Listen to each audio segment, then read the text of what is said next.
Oi pessoal, aqui é a Renata Valim e hoje eu tô aqui para contar para vocês como estudar com livros. E não só como estudar, mas quais são as vantagens e as desvantagens de estudar com esse tipo de material.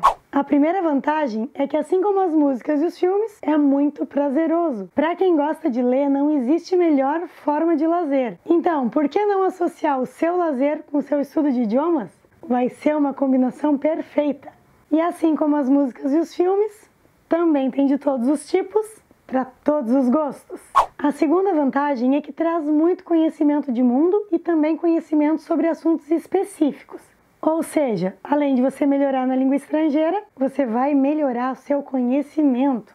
Tem coisa melhor do que isso? A terceira vantagem é que a gente desenvolve leitura fluente, rápida e também melhora muito a nossa pronúncia. A quarta vantagem é que ler na língua estrangeira melhora muito a compreensão oral. Depois que eu comecei a ler mais, ficou mais fácil de entender as pessoas falando. Quando a gente está lendo, é como se nós mesmos estivéssemos nos ouvindo. A quinta vantagem é que os livros mais famosos têm audiolivros. Então dá para ler e ouvir ao mesmo tempo. Ou ouvir e depois ler, ou ler e depois ouvir. Depende da sua preferência. A sexta vantagem é que os livros mais famosos também têm adaptação para o cinema. Então, além de ler o livro, a gente pode desfrutar de ver as cenas acontecendo na nossa frente e comparar com a nossa imaginação. Ou então ver o filme primeiro e, quando lê o livro, imaginar as cenas do filme. Tem gente que prefere assim, tem gente que não. A sétima vantagem é que, assim como os filmes, os livros também nos permitem conhecer muito sobre as outras culturas, tradições, crenças e tudo mais que envolve os outros países e a forma de pensar e agir dos outros povos.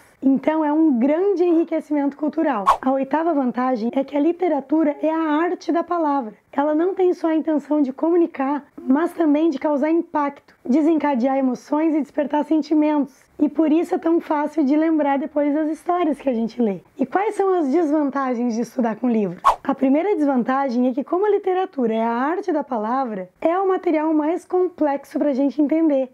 Então, para chegar a ler os clássicos e os livros originais, tem que ter um pouco de paciência, porque vai levar um pouco mais de tempo. E por que é tão complexo entender a literatura? Porque as descrições são ricas em detalhes para a gente poder imaginar a cena da melhor forma possível, com a maior precisão que o autor gostaria. E para atingir isso, ele faz uso de muitas comparações, figuras de linguagem, metáforas, neologismos, que é a criação de palavras que não existem na língua, e tudo isso leva a um grau de dificuldade muito grande. A segunda desvantagem é que são poucos os livros que têm CD ou audiolivro, ou seja, é um material que só explora o nosso sentido visual e acaba não explorando a audição. Embora eu descobri que lendo a gente melhora também a nossa compreensão auditiva, mas nem sempre nós vamos ter a oportunidade de ouvir a história, só a nossa própria voz.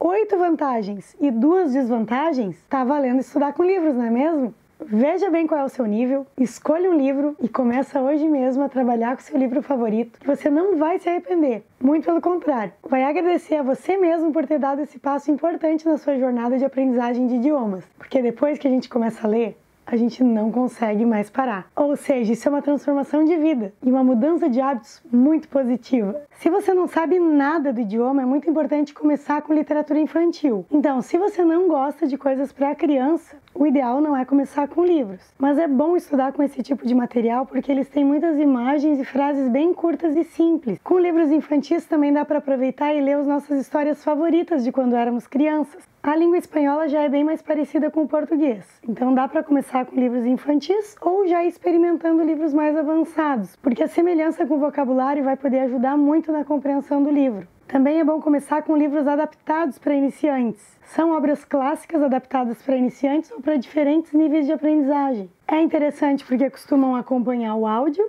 e o grau de complexidade vai aumentando conforme o nível. Complexidade de vocabulário, de estruturas gramaticais, frases mais longas, até a pessoa conseguir chegar então a ler o original, a obra original e na íntegra. Esse aqui é uma adaptação da Madame Bovary, olha a finurinha, e esse aqui é o original, olha a grossura. Compara a diferença entre o adaptado e o original.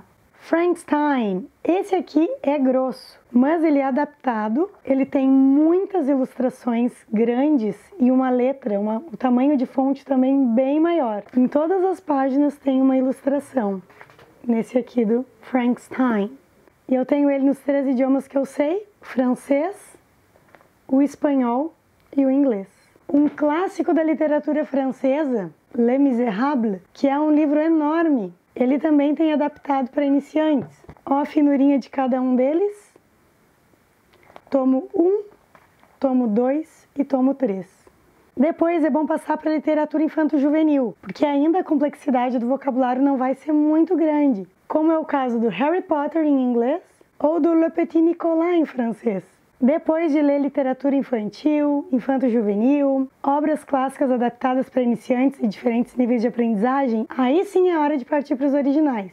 Mas é importante começar com literatura moderna, para não pegar uma linguagem arcaica, palavras que não existem mais, coisas muito mais difíceis de entender. E aí podem ler A Culpa é das Estrelas, The Fault in Our Stars, Bajo la misma estrella, Nos étoiles contraires, 50 Shades of Grey, 50 Nuances de Grey, 50 Sombras de Grey, The Boy in the Striped Pajamas, El Niño con el Pijama de Rayas, Le Garçon en Pyjama Rayé, The Book Thief, La Ladrona de Livros, La Voleuse de Livres. Mas tem também alguns clássicos que não são tão complicados assim. Le Petit Prince, El Principito, The Little Prince. O Pequeno Príncipe eu já tenho até em italiano, alemão e japonês, porque eu tenho certeza que eu vou conseguir ler esses livros daqui a algum tempo. Clássicos em espanhol como Don Quijote de la Mancha, parte 1 e parte 2.